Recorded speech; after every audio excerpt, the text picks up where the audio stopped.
अरे आनंदी बिटिया, तनिक हमारे लिए चाय तो बना दो। सासू माँ, तुम्हारे हाथ की चाय पी के तो मजा आ जाएगा। ये बहुरिया तो पूरी राजस्थानी बोला था। भगवान जाने हमारा बिटवा की जिंदगी कैसे कटेगी। अरे पापा जी, आप क्यों चिंता करते हो? सब हमारे ऊपर छोड़ दो, मैं सब संभाल लूंगी। थोड़ी देर बाद आनंदी अपने सास ससुर के लिए चाय बनाती है, लेकिन राजस्थानी परंपरा के अनुसार आनंदी ने चाय में चीनी की जगह गुड़ डाल दिया। मिस्टर और मिसेस मिश्रा को उसका स्वाद अजीब सा लगा। और अब बिटिया, क्या डाली हो चाय में? स्वाद बहुत अलग लग रहा है। अरे पापा जी, चाय में गुड़ डाला है, थारी सेहत के लिए ना बहुत अच्छा है। हे भगवान, ये क्या हो रहा है हमारे घर में? राजस्थानी बहू ने तो घर का सारा खान पान ही बदल डाला है। हमको नहीं पीनी गुड़ वाली चाय, वापस लेकर जाओ। सासू माँ, मारे को लगा कि ये सब आपको पसंद आवेगा। तभी वहाँ पर आनंदी का पति अंकित आता है। देखो बेटा, अपनी पत्नी को जो है समझा लो। इस घर के रीति रिवाज बदलने की कोशिश ना करे। ठीक है माँ, मैं आनंदी को समझा दूंगा, वो आगे से ऐसा कुछ नहीं करेगी। अच्छा देखो बेटा, 2 दिन बाद रविवार को हमारे कुछ दोस्त आ रहे हैं। तुम्हारी शादी में नहीं आ पाए थे। अपनी पत्नी को कहना कि तनिक अच्छा सा खाना बना दे उनके लिए। ठीक है पापा, मैं आनंदी को अच्छी तरह से समझा दूंगा। रविवार को मिश्रा जी के ऑफिस के कुछ लोग उनके घर आते हैं। उनके लिए खाना पूरी तरह से आनंदी ने तैयार किया था। आनंदी बहू, ये देखो तुम्हारे पापा जी के दोस्त आए हैं, इनके लिए जरा खाना तो लगा दो। आप सब लोग पधारिए, मन ने तो खाना कब से लगा के रखा है। भाई मिश्रा जी, खुशबू तो बहुत अच्छी आ रही है। लगता है आपकी बहू ने काफी जायकेदार खाना बनाया है। सब लोग खाने के टेबल पर पहुंच चुके थे। आनंदी खुश होते हुए वहां पर आती है और ढके हुए खाने के ऊपर से प्लेट हटाती है। खाने की प्लेटों में बड़ी बड़ी बाटी देखकर वो लोग हैरान रह जाते हैं। अरे ये क्या बनाया है आपकी बहुरिया ने? ऐसा लगता है कि हम सबका मजाक उड़ाने के लिए बम के गोले बनाए हैं। अरे ना ना अंकल जी, ये बम के गोले ना है, इनको तो दाल बाटी बोले हैं। हमारे राजस्थान का फेमस खाना है। लेकिन दाल बाटी पसंद न आने की वजह से मिश्रा जी के दोस्त आधा अधूरा खाना खाकर ही उनके घर से चले जाते हैं, जिसकी वजह से मिश्रा जी और उनकी पत्नी आनंदी से बहुत नाराज हो गए। शाम को जब अंकित ऑफिस से आता है तो मिश्रा जी उससे कहते हैं, देखो अंकित बेटा, हमने तुमको पहले ही कहा था कि अपनी पत्नी को जरा समझा कर रखो। आज हमारे दोस्तों के सामने हमारा मजाक बना कर रख दिया।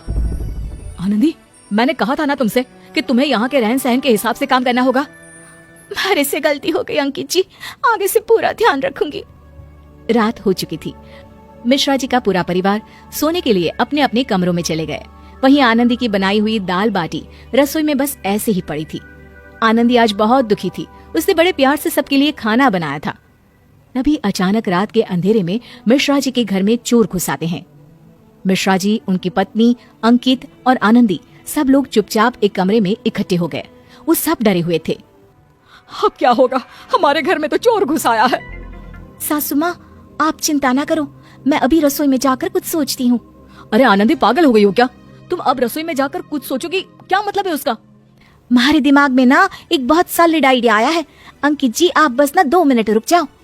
इतना कहकर आनंदी दबे पांव रसोई में जाती है और यहाँ वहाँ नजर दौड़ाती है। तभी उसे एक प्लेट में अपनी बनाई हुई बाटी नजर आई। आनंदी ने 5-7 बाटी अपने हाथ में उठा ली और चुपचाप वापस अपनी जगह पर आ गई। ये देखकर लगता है बहुरिया पागल हो गई है। अब इस वक्त बाटी खाने का मन कर रहा है क्या? अरे पापा जी, ये बाटी आपके दोस्तों ने ना खाई तो कोई बात ना, इन बाटी से अब हम इन चोरों को मार भगाएंगे। अब तक मिश्रा जी और बाकी लोगों को सारी बात समझ में आ चुकी थी। सबने अपने हाथ में एक एक बाटी ले ली और चोरों के सर पर फेंकना शुरू कर दिया। अचानक से हुए हमले की वजह से चोर डर के मारे वहाँ से भाग गए। आनंदी बहू, तेरी दाल बाटी के चक्कर में आज हमने तुझे बहुत डांटा, लेकिन इस खाने की वजह से ही आज हमारी जान बची है। अरे मेरी राजस्थानी बहू, बहुत काम की निकली तू तो। लेकिन आनंदी, तुम्हारे दिमाग में ये आइडिया आया कैसे? वो किसी ने हमारे हाथ की बाटी ना खाई तो मन में बड़ा बुरा लगा। जब मैं रसोई में गई तो मन ने सोचा रसोई से चाकू वगैरह कुछ लेकर आऊंगी। फिर देखा ये बाटी रसोई में पड़ी पड़ी सूख गई थी और सूखने के बाद ये पत्थर से भी ज्यादा मजबूत हो गई। अरे वाह बहू, तुम्हारा दिमाग तो कंप्यूटर से भी ज्यादा तेज काम करता है। मैं तो ऐसे ही तुम पर नाराज हो रहा था। ना पापा जी ना, गलती तो हमारी भी है। मुझे आपके दोस्तों के पसंद के हिसाब से खाना बनाना चाहिए था। मन ने सोचा कि जो हमारे को सबसे अच्छा आता है वही बना देती हूँ, लेकिन इस चक्कर में ना सब कुछ गड़बड़ हो गया। अरे आनंदी, तुम्हारी वजह से कुछ भी गड़बड़ नहीं हुआ। बल्कि बहुत कुछ गड़बड़ होने से बच गया। मिश्रा जी का परिवार अपनी राजस्थानी बहू की बुद्धिमानी पर बहुत खुश था और अब वो उसके बनाए हुए खाने पर बिल्कुल भी नाराज नहीं थे। हमारे समाज में ये साफ है कि अगर बेटा कुछ नहीं करता है तो शादी कर दो, लेकिन शादी के बाद क्या होता है देखिए। परेशान करके रख दिया इस लड़के ने, समझ में नहीं आता करूँ तो क्या करूँ। भाभी आप ऐसा क्यों नहीं करती, ब्रिजेश की शादी करवा दीजिए। शादी के बाद ना हर लड़का सुधर जाता है, क्योंकि उसके ऊपर जिम्मेदारी जो आ जाती है। अरे कौन लड़की शादी करना चाहेगी ऐसे बेरोजगार लड़के से। वैसे भी शादी ही हो जाए यही सही है, हमारा सर दर्द तो खत्म हो, फिर तो वही समझे जिसका ये दामाद बनेगा। और कर भी क्या सकते हैं, बेटी का पति है तो पालेगा ही। वैसे बोले तो भाभी मेरी नजर में एक लड़की है, बहुत ही सुंदर और मेहनती। आपका ही तो बात चलाऊं, मुझे तो लगता है कि शादी के लिए मान भी जाएंगे। अरे नेकी और पूछ पूछ, ठीक है बात कर लो एक बार, हो जाए तो हम भी गंगा नहा ले, वरना तो इसकी शक्ल देखने का मन नहीं करता। ऐसे ही बुआ ब्रिजेश की शादी की बात चलाती है और लक्ष्मी के घर वाले मान भी जाते हैं। कुछ ही दिनों बाद लक्ष्मी की शादी हो जाती है ब्रिजेश के साथ। शादी के बाद, माँ जी ये मार्केट से कुछ सामान लाना था। अरे ब्रिजेश को दे देना, वो ले आएगा, वैसे भी उसको कुछ काम तो है नहीं, यही कर लेगा, पड़ा ही रहता है फालतू।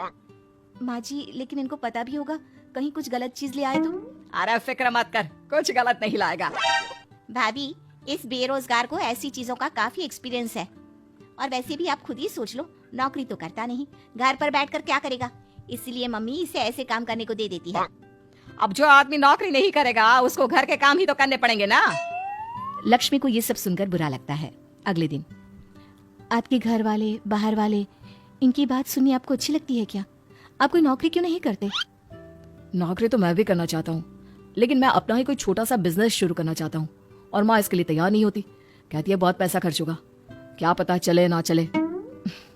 आप लोगों ने तो कोशिश करने से पहले ही हार मान ली। अगर आपको अपना ही कोई बिजनेस शुरू करना है तो मैं आपकी मदद करूंगी। क्या सच्ची में? लेकिन कैसे? देखिए आपको पैसों की जरूरत है ना, आप कुछ पैसे माँ जी से मांगी, कुछ पैसों का इंतजाम मैं करती हूँ। शाम को ब्रिजेश अपनी माँ से पैसों की बात करने के लिए जाता है।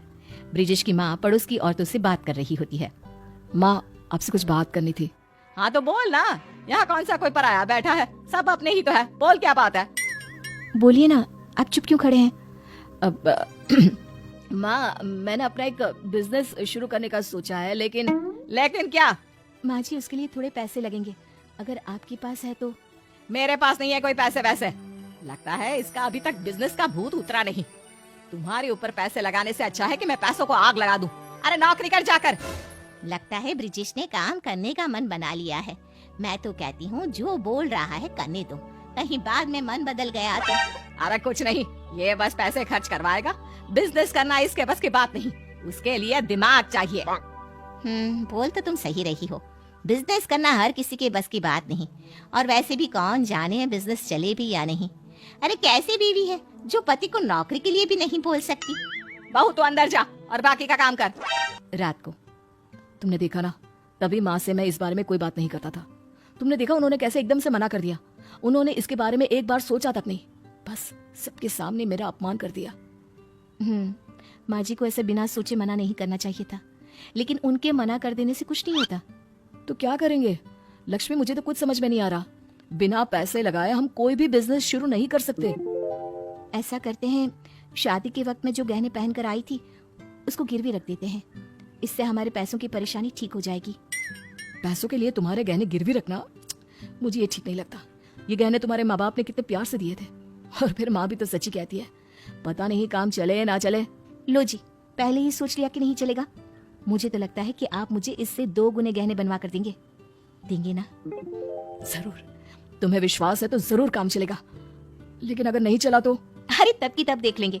अब ये करते हैं कि काम के लिए तैयारी शुरू कर देते हैं। कुछ महीनों बाद ब्रिजेश का कंप्यूटर कोचिंग सेंटर बनकर तैयार हो जाता है। तुम दोनों ने इसमें पैसे लगाकर बना तो दिया, लेकिन ये चलेगा नहीं चलेगा इसका भी कुछ पता है। अगर ना चले तो रोना धोना मेरे सामने ना करना। बहू तू तो समझदार थी, ऐसा काम करेगी मैंने सोचा नहीं था।